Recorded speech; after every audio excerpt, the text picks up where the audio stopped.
Sir, could you speak loud? I'm desperately interested in what you say, and I just can't hear it.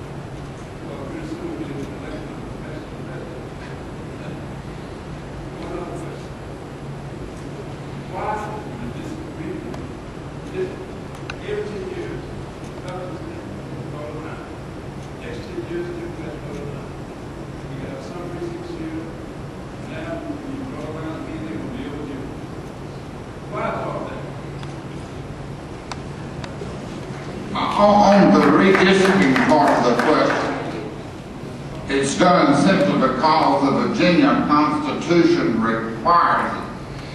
And not only requires it, but it matches it up to the federal census date. And what's happening in Virginia, and in a lot of other states, but in Virginia it's particularly pronounced, is the population shifts. In South Side and here in Southwest and places like that, we're losing population and they're going to Northern Virginia and the Tidewater area. Well, that's right. We have to, the census in essence what triggers the process. Maybe the best nonpartisan redistricting is created when you have a governor of one party and House of Delegates of another party, of course, and the Senate of another party, because all three play a role. And if you've got balance in parties, which Virginians tend to like, where you've got both parties represented in the role, they've got to come together in order to finish the job. And so if you continue in the election next year to have a Republican House of Delegates with a Democratic governor or what, vice versa, you're going to have a pretty good job at redistricting because they're going to put checks and balances on each other. You know, one other proposal that I have heard that makes a lot of sense to me comes from a former governor. And he suggests that part of the problem we have is a mismatch between the House and the Senate districts. We've got 100 House members and 40 Senate districts. He is suggesting that we either cut the House membership back to 80 districts or increase the Senate to 50. So you have, for every senator you have 2 contiguous delegates. So it's a perfect match, a perfect overlay. And that makes a lot of sense to me, which is almost a guarantee it will never happen. I think you're right.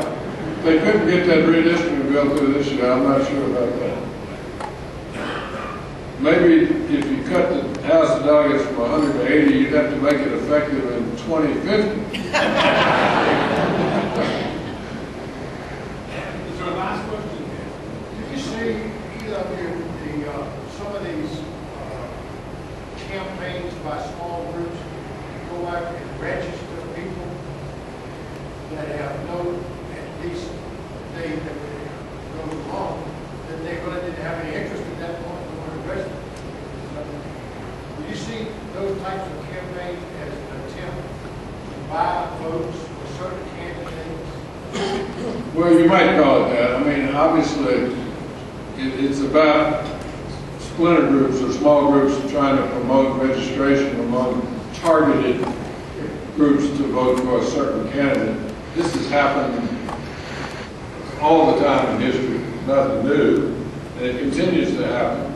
And if they're easy picking. If they're not registered and they are predisposed to a certain direction or a certain candidate and they go get registered, they still got to go vote. My experience is that these things come and go over time, and even if you register the people that you're talking about, most of them never get around to actually voting. So that it sort of dies out until it pops up again somewhere else. And so the idea of registering people is a great idea. I hope that the state board and all the electoral boards promote that and to get as many people registered or eligible as we can. And that's the best way to do it. Your question reminds me of a comment Joe Kennedy said one time about his son's election as president. He said he didn't mind buying an election, but damn if he's going to pay for a landslide.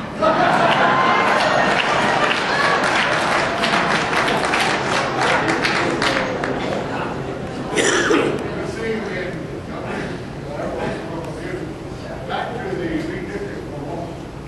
If the General Assembly ever gets enough gumption to do that and do it right, please ask them not to have two congressional districts in the same precinct. And it's not only ridiculous, we have 3 precincts in the city of Hampton, they'll split. A few people here and a few people there. Doesn't make sense. Confuses the people living in those precincts, as well as the election staff. And intended to come. Well, Barney's got it right. It's such a good idea. It probably won't happen. No, it's no different. Little different, Pennsylvania County. Until just a few years ago, Pennsylvania County was represented by 6 different delegates. That county was cut up like a piece of pecan pie. Which means that they get no representation at all.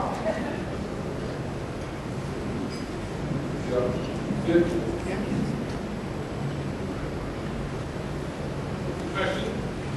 Yes.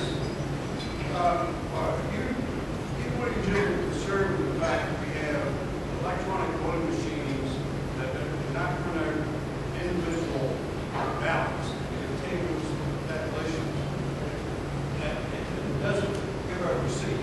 It's almost like you did when I went to Lowe's, plus on my name, the calculator's going to go 20-some items and $400. They ask me, is this correct?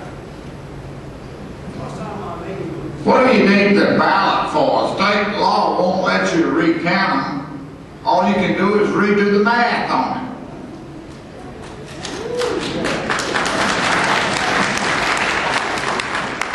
Well, you know, ain't technology wonderful? I understand what you're saying, and of course there are all kinds of voting machines, and we go through a very elaborate process testing those machines before they're ever authorized for approval for purchase in Virginia.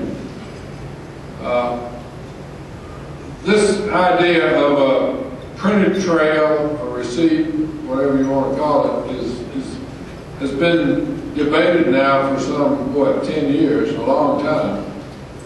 And I guess if the technology can produce it, the best thing to do is just go ahead and do it, because maybe that'll make people happy. But I'm like Barney, it doesn't change the result. State law will not let you recount a ballot. It'll let you re-add the columns of the numbers to it. And most people have it in their head that that in fact is a recount. That is not a recount.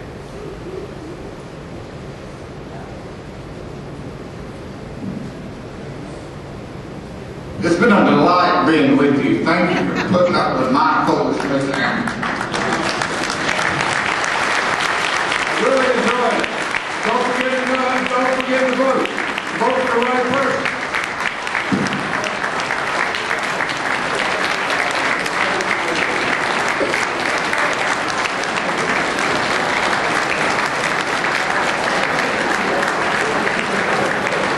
Thank you so much. We really loved every minute of it. And we'll see the rest of you tomorrow morning here for breakfast, 8:30 business meeting in the Commonwealth Room. Thank you all. This was a great night. And Governor and Barney, thank you.